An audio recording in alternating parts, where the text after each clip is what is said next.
Well, first of all, thank you for having me. I think that I still do remember the first meeting I had on the Hill was with Senator McCain, and the words that he had shared are always going to stay in my mind. And so I'm very glad to be here with you today. I think that when it comes to the conditions, there are many conditions that existed and that paved the way for us to signing the accords back in September. I think the spirit of the accords in promoting peaceful coexistence was, and it continues to be, a fundamental pillar within our Constitution. His Majesty the King's vision for a more prosperous and peaceful region has always been important, and also a key factor to keep in mind and in consideration is Bahrain's centuries-old way of life. We have long been advocates and active participants in efforts to further stabilize the region and encourage peace. On the defense side, we've been hosting a number of key initiatives that do exactly that, such as hosting the US Navy's Fifth Fleet, hosting the International Maritime Security Construct, but also on the social development and dialogue front, there are a lot of initiatives that Bahrain had launched. The establishment of a Global Center for Peaceful Coexistence and the hosting of the Peace to Prosperity workshop in 2019 are just two examples. Given the diversity within Bahrain and the religious diversity, including an indigenous Jewish community, I think that the formalization of relations was a natural progression of our track record. Now, another very important element is the involvement of the United States. We have built a multifaceted relationship with the United States that has brought us to trust building. Our relationship has endured, and we consider the US as our closest ally outside of the region. And therefore, the proposal needed to really be taken seriously. When it comes to how did folks back home on the ground come to a realization that this is where the country's headed? Now, like any democracy or democratic nation, there will always be those that are for or against any policy. What was important for us, though, is in this circumstance to know who those that were opposing it are and what's their train of thought. Were there any external parties influencing public opinion? One thing that was expected is that a fraction of public opinion would need a little bit more time to adjust to the establishment of relations with Israel. What also should be noted is the surprising element was that the amount of people that were actually for it. You had the Speaker of our Parliament, she came out with a positive statement. We had the Chairman of the Foreign Affairs Committee that also came out with a positive statement, in addition to members of both the legislative branch. And so I think that as a constitutional monarchy with a House of Representatives, our foreign minister had to fly out from DC to speak to Parliament, and there was a consensus within that portion of society. Now, it's very interesting that we talk about the accords this week because of the recent announcement of the appointment of the first Bahraini ambassador to Israel, and it's a natural expectation.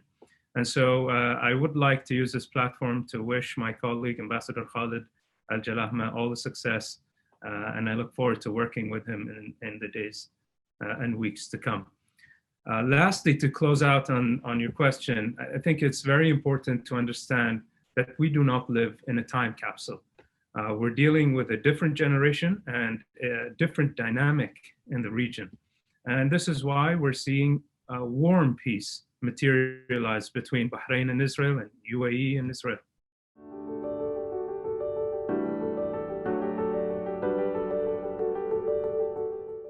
Well, to be very honest, there was minimal economic engagement prior to the Accords. Now, despite the closure of the Israeli boycott office over 16 years ago, an action that was approved by Parliament and government at the time, we do view normalization as unleashing of opportunities for the region. The global economy has been hit really hard by COVID. The region has suffered due to the dire consequences of low oil prices. And so any smart government is now adjusting to those dynamics. And the change that we have witnessed in the way that we conduct our daily lives. So I guess our diversification efforts started a very long time ago, decades ago. And when it comes to the Abraham Accords, obviously unlocking economic opportunities are part of the solution to those economic challenges that we face in the region. We have looked at sectors like tech, AI, fintech, research and development, and all these sectors are flourishing and thriving in Israel. And so I do think that there will be a lot of economic development between the two countries. There have already been over 21 MOUs that have been signed, in addition to 6 that are being discussed right now, 2 of which have been approved by both sides. We're just waiting for them to be signed. And so I do see a lot of opportunity. I see an uptick that's going to happen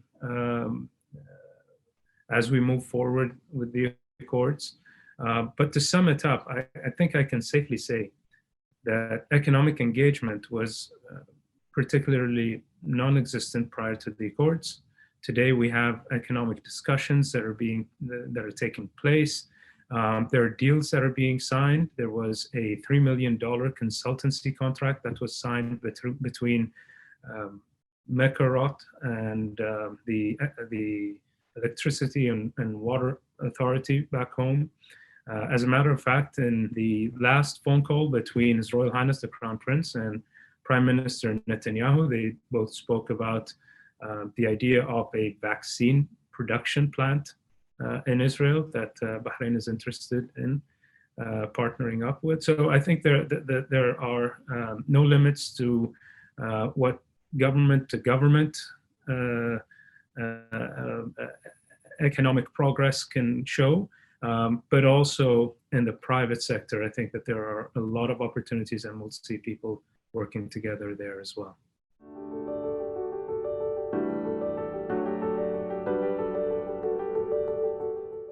For Bahrain, an island on a trade route, culture is the foundation of any relationship. And so it was very important for us. It continues to be important. And to further build on progress in cultural exchanges, we will first have to have direct flights. It's included in one of the MOUs. We're looking at hopefully flights in the summer, not to 1, but to 3 different locations in Israel. We have also adjusted to Israelis visiting Bahrain. The accommodation of food preferences, kosher meals in some of the hotels. The synagogue is being refurbished to make sure that it is accepting folks not only from Bahrain, but from the region as a whole and from Israel as well. 2 very interesting updates. One was that last month there was the establishment of what's called the Association of Gulf Jewish Communities. It is the umbrella organization for the Jewish communities of the Gulf Cooperation Council countries that are building and enhancing Jewish life in the region. They oversee a number of programs and services. The Beth Din of Arabia, which is the first Jewish court in the Gulf, the Arabian Kosher Certification Agency, and life cycle events and other community programs such as a virtual Purim, a Passover event this past weekend, in which I was very glad to take part of, recording a message from here in DC. So that was a really nice initiative. And another one called Sharaka. Sharaka in Arabic means partnership, and it is an Israeli initiative. They have worked with teams both in UAE and in Bahrain to basically bring together the Israelis and the Bahrainis by spreading cultural awareness about the two countries. And they really focus on culture as a domain rather than politics. And so I'm excited to see the group of 4 women that were nominated from Bahrain. I will be visiting Bahrain, and I'll be talking to them about ways in which we can move forward. And I think all of these are just different initiatives that will help bring people closer together and build confidence measures in different realms.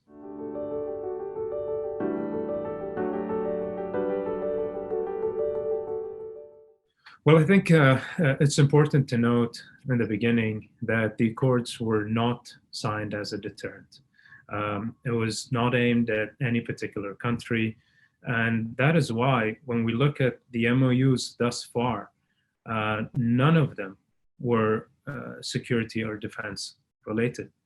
Now, this doesn't mean that there isn't coordination between entities. It doesn't mean that there isn't the possibility of future cooperation in both security and defense. But the